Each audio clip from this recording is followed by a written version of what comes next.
And welcome to another feed. Today we're going to be talking about pricing for voiceovers, and there are so many different directions you can go with this stuff. And what I'm going to try to do is to, as usual, be the moderate, I guess, the moderator and the moderate at the same time, because I think that people can get too extreme on either side of some of these points. But for those that would say you absolutely have to charge one flat rate across the board everywhere that you do voiceovers, I will just say across the board, no. I don't agree with that at all. The voiceover realm is very much a flexible realm when it comes to pricing, and everybody charges something different. Even if you have a rate card, it can differ greatly from one person to the next. Hi, Pat. Thanks for joining us today, and everyone else who comes on board a little later on. Actually, we do have 4 people already in the feed. Be sure to chime in and say hello in the chat, and we'll try to respond as we can here. Though once I get into the presentation, I tend to want to stick with that until we get to the end when I can respond more to comments, because otherwise I get myself a little distracted. So again, our subject today, should I charge the same rate everywhere, or should I not? The things we'll talk about today: should I have a rate card for my voiceovers? If so, where should the rate be proclaimed? Where should I have that rate card published or whatever? Should the same rate be enforced everywhere? What are the ethics of what we charge? What determines what is the right amount or the wrong amount to charge for a voiceover? That is an interesting question in itself. It probably could be another whole thing all by itself. So we're not going to get too deep into that today, but we'll talk about that a little bit. And what techniques can I use when determining a rate and when talking with someone about what I'm going to charge them? So first of all, should I have a rate card? You can. Yes, you certainly can. I do. I have a rate card. The one that we're seeing right here is actually from Edge Studio. It's just an example one that they have put up, and it has to do with just radio commercials, which is just one little slice of the pie when it comes to doing voiceovers. And actually these days I don't think it's even that big of a slice of the pie compared to, for example, corporate videos and whiteboards and things like that. But it does show you the way the pricing breaks down based on the size of the market that you're going to be that they're going to be using your voice in. Is it for just one little local radio station? Is it for a whole region? Is it a national or an international ad? And so those are some of the qualifications that they put into their rate card example. This is actually off of my website, and it is my current rate card, which I have not updated for a while. But generally, is kind of a range of where I would fall, and that's really the way I look at it. My rate card here from the website shows my rates for both commercials and narration, because I think it's a mistake to only be talking about your commercials in your rate card. You will very likely be asked to do narrations for longer form stuff, and it's good to have some kind of rates up there. If you're trying to decide, okay, how much do I want to charge? What can I legitimately charge based on the markets that I'm likely to be used in and my level of experience, how good I am, whether I am union or non-union? All of these things can enter into it. And there are a lot of very good and helpful resources online that can give you some guides on that. This just happens to be where I fall. If you were to just look for me generically on the internet, DaneScottProductions.com, that's my website rate card. But again, level of experience is something that definitely needs to enter into the picture when we're talking about these things. Now, where should you put your rate card? Well, the obvious place is a website. If you have a website, put it there.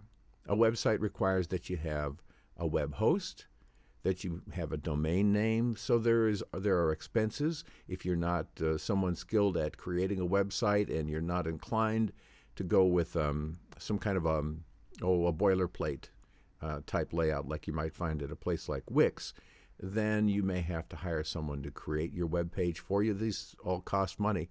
And you also have to ask yourself, am I mainly going to be marketing myself, or even to a great degree marketing myself through my website? Or am I not? Am I mainly going to be, at least for now, marketing myself through social media, especially through pay-to-play sites like voices.com, Voice123, Fiverr, Upwork, places like that. So those all can enter into whether you want to actually invest in putting a website up. But if you do have one, obviously that's a reasonable place to put a rate card. Not everyone does. I'll say that. It's you asked. A lot of people will ask that they be contacted. And so every job basically is negotiated, and the person who is at the selling end, the voiceover person, may have some specific ideas in mind, and I think they should, even if it's not published, have a rate card somewhere written down for themselves, a reference, a starting point that they can use when they're negotiating with somebody for a voiceover that they're going to do. Otherwise, you really feel at loose ends every time someone asks you, how much will this cost? Well, you start to kind of hem and haw, and you're not sure. So you need to have some kind of a Bible for yourself, some guidelines as to where you're going to start on stuff. And I think it's a good idea to actually have something that you have created that is say a PDF document, or the nice thing about a PDF is it's not a Word document, it's not a Pages document, it's something that's universal enough that you could share it with anybody and it will work for them. The other thing you do is a graphic. This is actually, I think this is actually an HTML page, but it can be, I did a screen grab of it. Obviously, I shared it with you. So that's another way that you can share your graphic, or you could just send it as text if you wanted to, too. Now, the next question is, how locked in are you on your rate card? Is it like in the graphic here, one ring to rule them all? Is your rate card your master ring like on Lord of the Rings? Or do you have some flexibility? And how much flexibility should you allow yourself? When should you refer people to your rate card? In a pinch, I would say. Generally, if people have not asked you for a rate card and they've just asked, what is this going to cost me? Then I would say that you don't send them your rate card. You would just tell them what you think, about the rate, where you think it should go. And you should have some general idea of your expectations, for a rate, based on your rate card. But be flexible. Be willing to move up, certainly, or move down, if you need to, within the realm of what you consider reasonable. Now, here is why I believe that rates have to vary. Work is not centralized. There is booking, if you're doing a lot of voiceovers, coming from all different directions. You may be getting some from pay-to-play sites. You may be getting some from your cousin. You might be getting some from your website. You might be booking some things through local companies or through local stores. Maybe you're going to do voiceovers of commercials for your local auto dealership, or you're working through a radio station. Maybe you have an agent. Maybe you have agencies.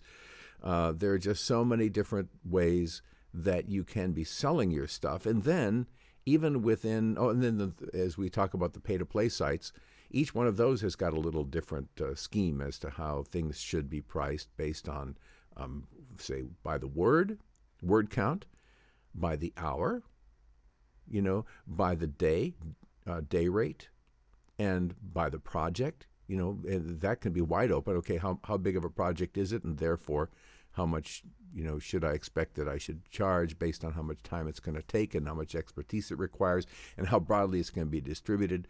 Good luck putting all that in a rate card and trying to apply it everywhere across the board. There's no way, no possible way.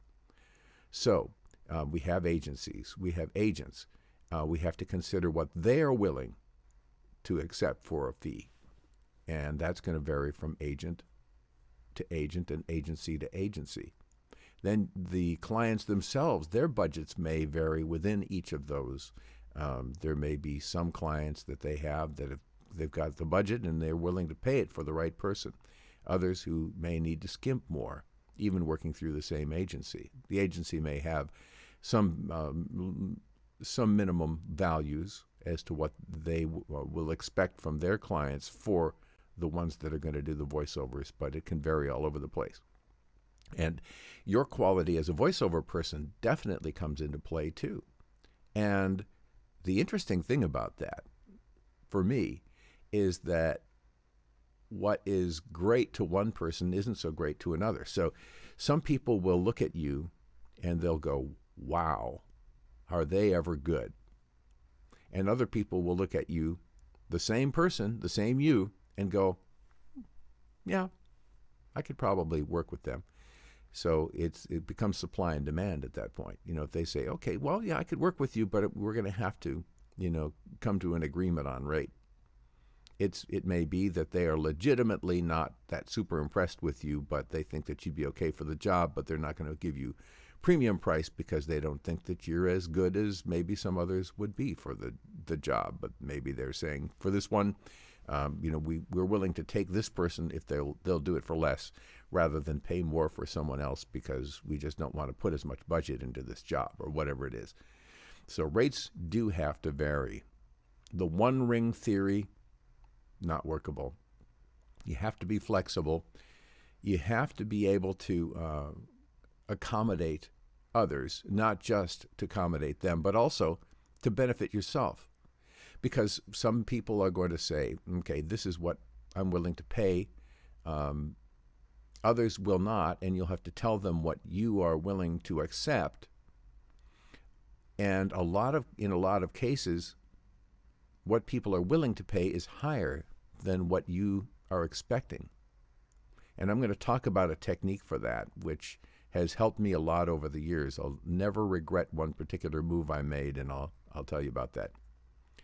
This is not a seminar on rates, but I think that it is important that we recognize that in voiceover, the amount that you get paid is, I hate to use this expression, it's whatever the traffic will bear, frankly.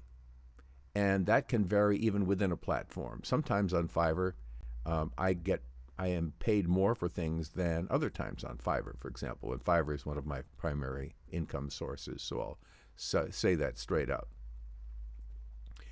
Here's the magic words. I took a course, this was back in the cassette era, which tells you how long ago this was, from the great Susan Berkeley, who does a lot of major voiceover work, has for decades. And in the 80s, late 80s, early 90s, I can't remember which, I got a course from her. It came bound in a volume of cassettes. And I listened through those cassettes with fascination because everything that I'd ever done up until that point had been just voiceover work that I had arranged through, a radio station or a little production house.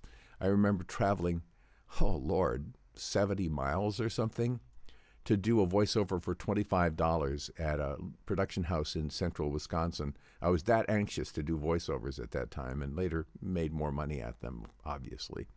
But, when you're starting out, it's like mid-'80s, I was like still in radio and I hadn't done much in the way of voiceovers other than radio. But the idea of actually getting paid to do a commercial instead of it just being part of your job to do commercials like it is at a radio station and doing something that I really, really, really, really, really enjoyed, which is creating commercials, was exciting to me.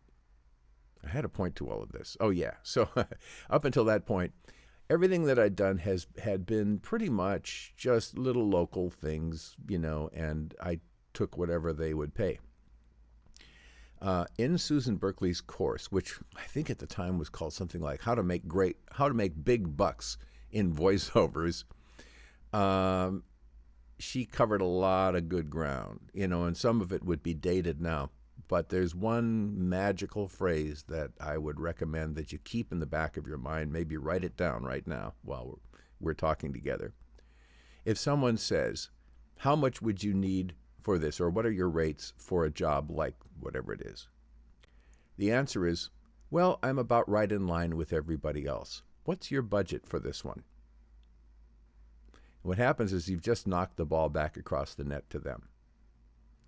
And rather than saying, okay, well, I would usually charge this, then they'll, sometimes they'll say, well, I just need to know what your rate is. If that's the case, then you just have to go with whatever it is.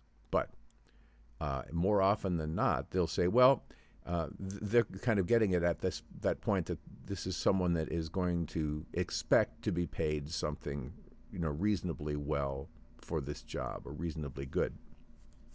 So what we're doing at this point is we're kind of knocking the ball back across the net to them and saying, well, I'm going to be just about right in line with everybody else on this. What's your budget for this one? It almost kind of gives them a little leeway to say, well, usually it would be this, but for this one I need to be a little lower. Or they just come out and they say, well, what we have budgeted is this amount. The first time I ever used this little hint from Susan, I paid for her course several times over. The course I think was maybe $50 at that time. And man, I brought that back to me instantly, and I was shocked because I wasn't thinking of charging anything like what they told me. So that was awesome, and I've used it ever since. Sometimes I forget to use it, and then I kick myself for not using it. But just remember, you try to remember this one. If someone says, "What's your rate for this job?" Tell them, "I'm right about in line with everybody else. What do you have budgeted for this?" And just then shut up and just wait. See what they say.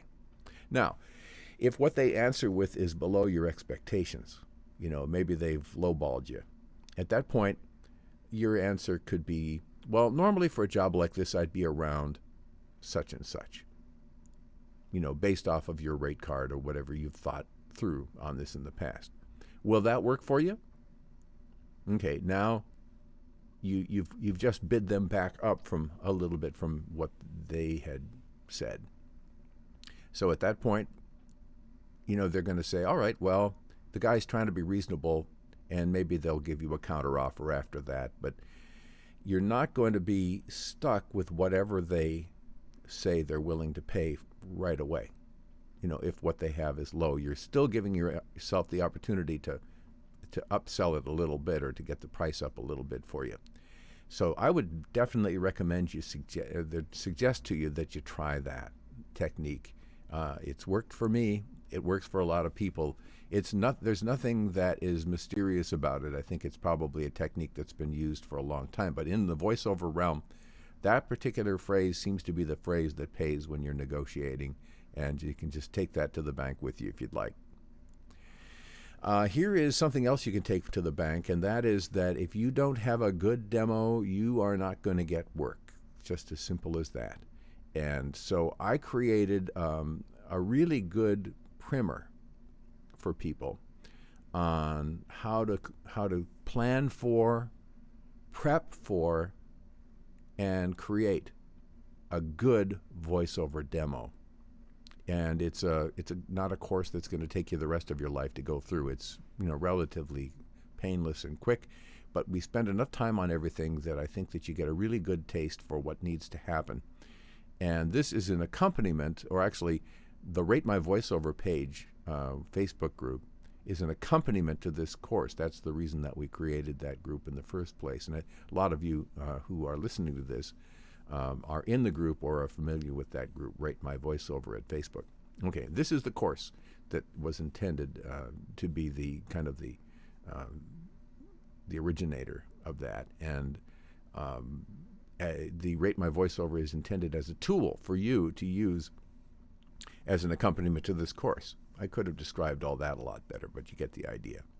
So I got together a bunch of really good experts on creating demos, including people that do it professionally and offer the services of it, but they were all kind enough to come on board and to give advice on how you can create your own demo and when and if it is a good idea to have someone else do it for you.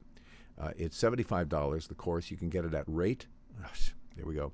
You can get it at thegigdoctor.com, thegigdoctor.com. It's right on the homepage there if you want to check that out. And the other group that I would love to have all of my participants in, everybody that sees this now or in the future, come on down to the Fiverr and Upwork Voiceover Lounge. It's the most relaxing voiceover group on the internet, and we just have a great time. The number of members is going up all the time. The screen grab was a while ago, so I think our numbers are up from that. Lizzie is our lounge lizard mascot, and it's a fun place to hang out, to learn new things, to share ideas. We're not real big into griping about stuff in our group. We prefer to try and keep things positive. But there's a lot of positive things to say, a lot of ways that we can be helpful to each other and encourage each other. And one of the really nice things about the voiceover community is that it tends to be a nurturing community. People aren't at each other's throats and, really tooth and nail fighting through competition. Don't forget that all of these sessions, the entire October series of MythBusters, is for at least a limited time up on the YouTube. There's a channel that we have set up for that. There's a playlist of MythBusters. Just look for Dane Scott over there at MythBusters at YouTube. Thinking about too many things. Over at YouTube, check out the playlist called MythBusters, and I'm uploading these, within an hour after the sessions, the live sessions. You can get them. So the whole archive of all of them from the month so far are there. Knock yourself out. Have fun with those. We got another one planned for Monday. Friday, tomorrow. So we have one more yet this week, and I hope this one's been helpful to you.